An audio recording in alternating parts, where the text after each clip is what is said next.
Light tank. Light tanks prioritize speed and agility over armor and firepower.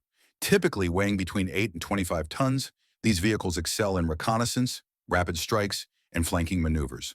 The concept emerged during World War I with the French Renault FT-17 introduced in 1917. This groundbreaking design featured a fully rotating turret that influenced all future tank development. By World War II, the class had evolved significantly with models like the American M5 Stuart, weighing 15 tons with a 37mm gun capable of 36 miles per hour. The British Tetrarch served as an airborne tank weighing only 7.5 tons and featuring a 2-pounder gun. Germany fielded the Panzer II with a 20mm autocannon, while the Soviet T-70 mounted a 45mm gun and saw extensive Eastern Front service. Post-war development continued with the American M41 Walker Bulldog featuring a 76mm gun and the Soviet PT-76 amphibious tank capable of 6 miles per hour in water. The United States M551 Sheridan, introduced in 1966, combined a 152mm gun launcher system that fired both conventional ammunition and Shillelagh missiles. The M10 Booker weighs 38 tons and mounts a 105mm gun with advanced fire control systems entering service in 2023. Heavy tank. Heavy tanks emphasize maximum armor protection and devastating firepower over mobility. Weighing between 40 and 70 tons, these vehicles were designed to withstand concentrated enemy fire and break through fortified defensive positions. The concept originated in World War I with the British Mark I, introduced in 1916, weighing 28 tons with steel plating up to 12 millimeters thick. Heavy tanks reached their peak during World War II with the German Tiger entering service in 1942. This formidable vehicle weighed 54 tons and mounted an 88mm gun with frontal armor reaching 100 millimeters thick. The Tiger II, or King Tiger, increased weight to 69 tons with 180mm frontal armor. Soviet heavy tanks included the KV-1 at 45 tons with 75mm armor and the IS-2 featuring a powerful 122mm gun capable of defeating German armor at extended ranges. Cold War heavy tanks like the Soviet T-10 reached 50 tons with a 122mm gun, while the American M103 mounted a 120mm gun and weighed 58 tons. The rise of anti-tank guided missiles and high-explosive anti-tank ammunition diminished the tactical advantage of heavy armor. Main battle tanks gradually replaced dedicated heavy tanks by combining protection with superior mobility. Medium tank. Medium tanks balanced armor, firepower, and mobility to create versatile combat vehicles. Weighing between 25 and 45 tons, they proved more cost-effective and easier to produce than heavy tanks while maintaining effectiveness across multiple roles. The concept originated with the British medium Mark a Whippet during World War I, weighing 14 tons and reaching 8 miles per hour. World War II established medium tanks as the dominant armored vehicle class. The German Panzer IV weighed 25 tons and mounted a 75mm gun that underwent continuous upgrades throughout the war. Production exceeded 8,500 units, making it Germany's most numerous tank. The Soviet T-34 revolutionized tank design with sloped armor, a 76mm gun, later upgraded to 85mm, and a powerful diesel engine. Over 80,000 were produced. The American M4 Sherman weighed 33 tons with a 75mm gun and featured exceptional reliability and ease of maintenance. After World War II, the medium tank concept evolved into the main battle tank. Vehicles like the American M46 Patton and Soviet T-54 represented this transition by integrating enhanced firepower and protection. Main battle tank. A main battle tank combines heavy armor, powerful firepower, and tactical mobility into a single platform. Weighing between 40 and 70 tons, these vehicles serve as the backbone of modern armored forces. The concept was formalized at the 1957 Tripartite Conference, where American, British, and Canadian military leaders agreed to develop a universal tank replacing separate infantry and cruiser tank classifications. The British Centurion, introduced in 1946, is considered the first true main battle tank. Weighing 52 tons with a 17-pounder gun, later upgraded to 105mm, it combined the firepower of heavy tanks with medium tank mobility. The American M60 entered service in 1960, featuring a 105mm gun and composite armor reaching 120mm thick. The M1 Abrams replaced the M60 in 1980 with a 105mm gun upgraded to 120mm in later variants. It demonstrated exceptional performance during the Gulf War, destroying hundreds of Iraqi tanks with minimal losses. The Soviet T-72, introduced in 1973, mounted a 125mm smoothbore gun with an autoloader reducing crew to 3. Modern main battle tanks include Russia's T-90, Germany's Leopard 2, Britain's Challenger 2, China's Type 99, South Korea's K-2 Black Panther, France's Leclerc, and Israel's Merkava. Super heavy tank.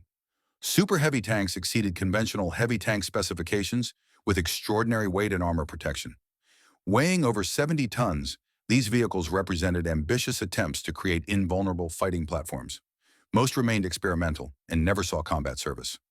World War II produced the most notable examples.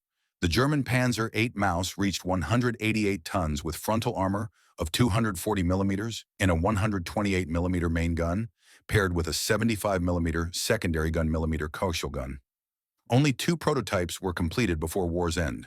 The proposed Landkreuzer P-1000 Rata would have weighed 1,000 tons with 280mm naval guns and 128mm secondary armament. France's Char 2C entered limited production in 1921, weighing 69 tons with 75mm gun and crew of 12. Britain's Tortoise heavy assault tank reached 80 tons with a 94mm gun and frontal armor of 225mm. 6 prototypes were constructed after World War II, but never entered service. The advent of tactical nuclear weapons and improved anti-tank missiles rendered super heavy tanks obsolete. Their massive weight created insurmountable logistical challenges for transport and deployment. Tankette. Tankettes are small tracked armored vehicles designed for light infantry support and reconnaissance. Typically weighing between 2 and 4 tons with minimal armor protection, these vehicles resembled armored cars more than traditional tanks. The concept emerged after World War I as militaries sought affordable mechanization solutions. British engineer Gifford Lequesne Martel developed early designs in 1925, leading to the Cardin-Lloyd Tankette. This vehicle weighed 1.5 tons with armor up to 9mm and carried a crew of 2. The Italian Fiat L-3/33 and L-3/35 weighed 3.2 tons with twin 8mm machine guns, seeing extensive service in Ethiopia, Spain, and North Africa. Over 2,000 were produced, making them Italy's most common armored vehicle. Soviet Tankettes included the T-27 based on the Cardin-Lloyd design and the T-37 amphibious variant capable of crossing rivers. Japan fielded the Type 94 weighing 3.4 tons with a single machine gun and the Type 97 Takei at 4.7 tons with a 37mm gun. By World War II's end, Tankettes proved ineffective against modern anti-tank weapons and infantry tactics. Germany's Weasel armored weapons carrier revived the concept in 1989, weighing 2.7 tons with various weapon configurations. Infantry tank. Infantry tanks prioritized heavy armor and infantry support over speed and maneuverability.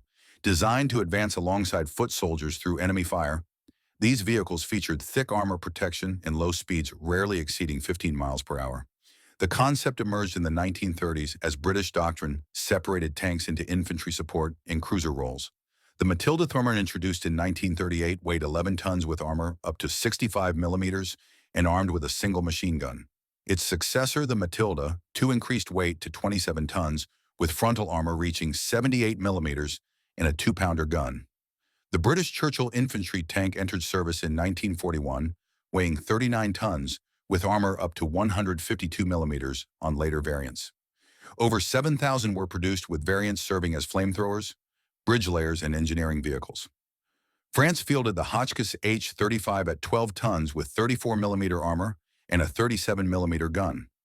The Soviet K-51 blurred the line between heavy and infantry tanks at 45 tons with 75mm armor and a 76mm gun.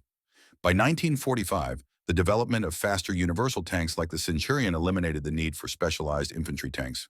Cruiser tank.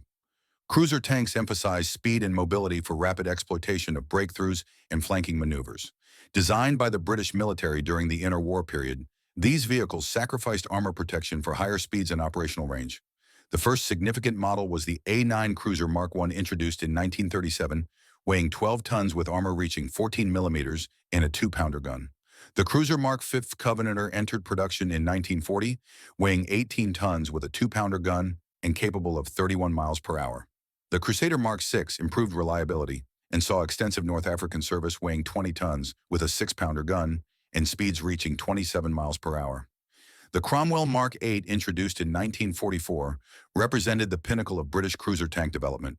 Weighing 27 tons with a 75mm gun and powered by a Rolls-Royce Meteor engine producing 600 horsepower, it achieved 40 miles per hour.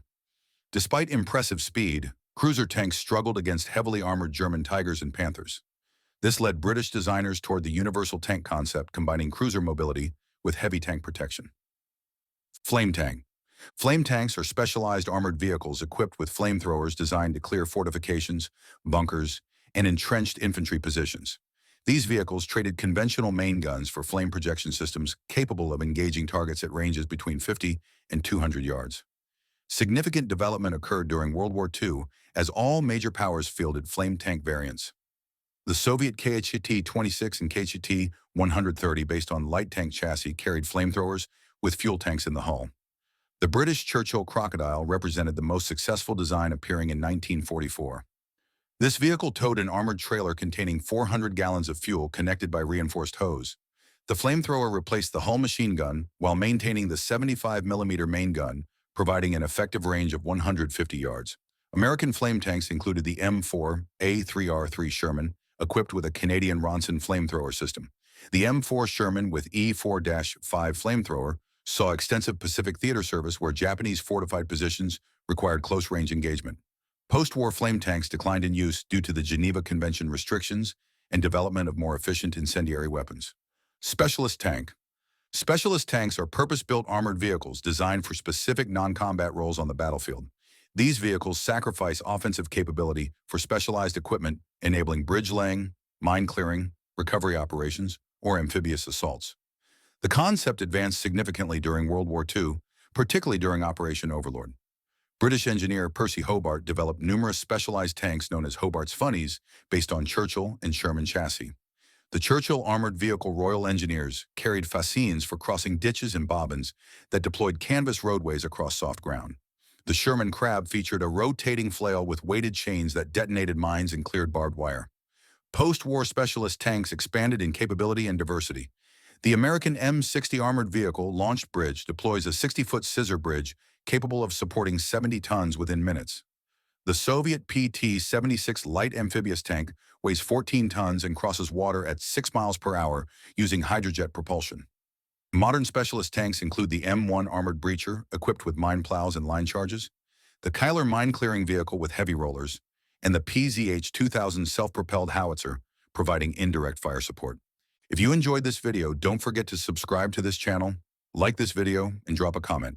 See you on the next one.